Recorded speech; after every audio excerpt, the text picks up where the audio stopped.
Halo teman-teman, aku di sini pengen bahas sejarah Pancasila bagi generasi muda. Kadang kita lupa kalau Pancasila yang jadi dasar negara kita itu nggak muncul begitu aja.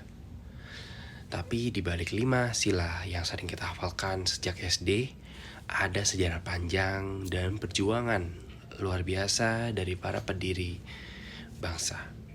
Nah, di video ini aku pengen banget ngobrol sedikit tentang proses lahirnya Pancasila dan juga nilai-nilai penting yang bisa kita pelajari sebagai generasi muda Indonesia.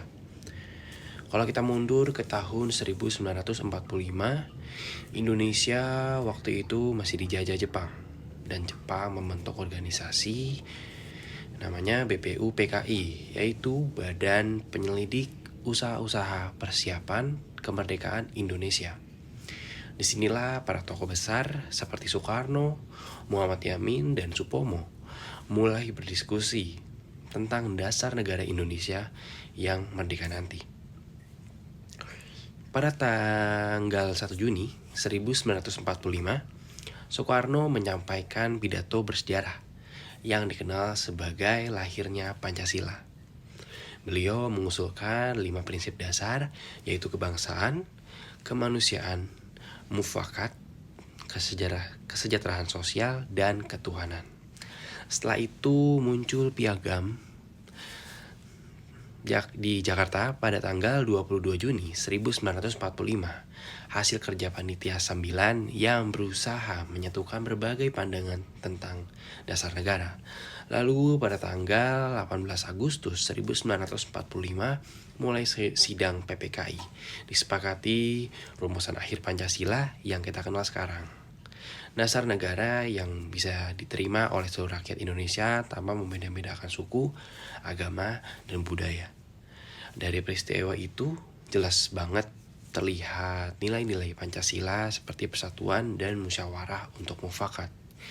Para pendiri bangsa waktu itu bisa berdialog dan berkompromi, walaupun punya latar belakang dan pandangan yang berbeda-beda. Mereka nggak memaksakan kehendak pribadi, tapi mencari jalan tengah demi kepentingan bangsa. Itulah wujud nyata dari semangat Pancasila, mengutamakan persatuan di atas perbedaan. Dan menurut aku pribadi, pelajaran terbesar dari sejarah lahirnya Pancasila adalah semangat untuk menyatukan, bukan memecahkan. Kalau dulu para tokoh berjuang mempersatukan bangsa, maka sekarang tugas kita itu adalah menjaga persatuan itu tetap hidup. Dan tantangan untuk generasi muda yang sekarang ini memang beda. Bukan penjajahan fisik, tapi perpecahan, intoleransi, dan egoisme.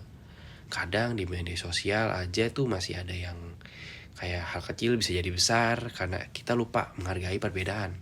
Dan disinilah nilai Pancasila tetap relevan banget. Kita ajarkan untuk gotong royong, menghormati perbedaan, dan berpikir demi kepentingan bersama.